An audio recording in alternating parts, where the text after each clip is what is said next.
Dipersembahkan oleh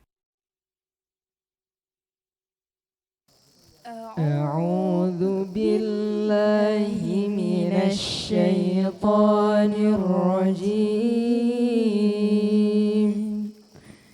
بسم الله الرحمن الرحيم إنا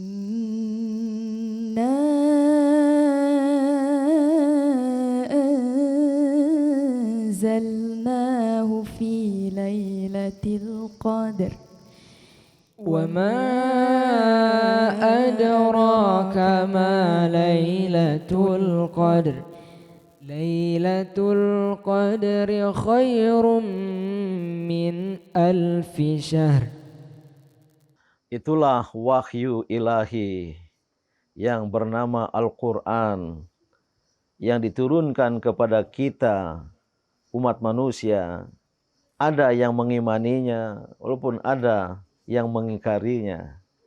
Dan kita umat Islam memahami dan menghayati Al-Quran sesuai dengan profesi, keberadaan dan kedirian kita masing-masing. Saya ingin bertanya, ada politisi, wakil ketua DPRD, apa yang Mas Zulfikar Demitri pahami dan hayati tentang Al-Quran? Pertama, bagi saya Al-Quran itu adalah pegangan, pedoman dalam hidup.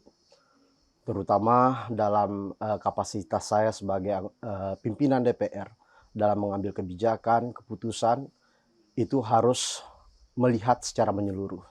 Tentunya dalam pengambilan keputusan, seperti bagaimana ajarannya Prof, wasatiyah, jalan tengah. Ketika ada sumbatan-sumbatan dalam pengambilan keputusan, maka Quran itulah yang menjadi pedoman, menjadi rujukan kita untuk mengambil keputusan. Luar biasa, wahyu ilahi Al-Quran diletakkan di atas segalanya. Dan Al-Quran senantiasa selain sebagai pedoman, tapi juga sebagai penyejuk hati ketika pikiran wakil ketua DPRD sumpah. Maka beliau kemudian merujuk pada Al-Quran.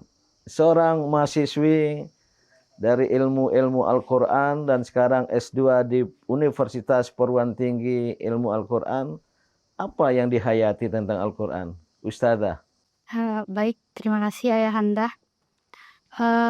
Al-Quran itu merupakan sebagai wahyu Allah yang segalanya seperti yang tadi dikatakan bahwa segalanya dapat kita galih dari situ. Dan semakin kita pelajari, semakin kita galih, kita semakin haus dan semakin mendapatkan kehausan akan ternyata ada loh sesuatu di sini yang kita harus pedalamin lagi gitu. Ini testimoni yang jujur. Sebagai alumni SMA di Amalela, melanjutkan studi ke Institut Ilmu Al-Quran, tentu tiap hari ibaratnya bergumul dengan Al-Quran, lanjut S2 ke Universitas PTIK, semakin didalami, semakin dalam, semakin luas. Allah sendiri mengatakan, kalimatnya tak berakhir. Bahkan jika seluruh pohon di muka bumi ini dijadikan pena, dan air laut samudera di bumi ini jadikan tinta, tidak cukup untuk menulis kalimat-kalimat Allah yang luas ini. Dia Guru Akif Ka'bah Syarmadia sebagai Direktur Pendidikan di PMI Dia Malela, apa kesan terhadap Al-Quran dalam menyelenggarakan pendidikan di pesantren ini?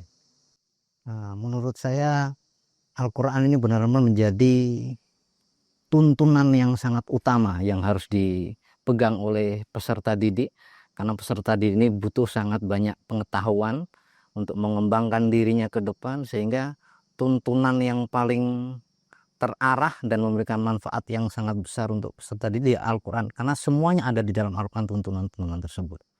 Dan memang di PMI Dia Malela ada kegiatan tiap hari atau 5 kali sepekan, ayatun fil yaum, 1 ayat sehari, 5 ayat sepekan, 20 ayat sebulan 240 ayat setahun. Hampir sama dengan 1 juz Al-Quran. Tidak tahfidz secara kronologis, tapi secara tematis, ayat ini, ayat itu, dan santri langsung menghafal dan dapat memahaminya. Itulah pengalaman dari seorang pendidik.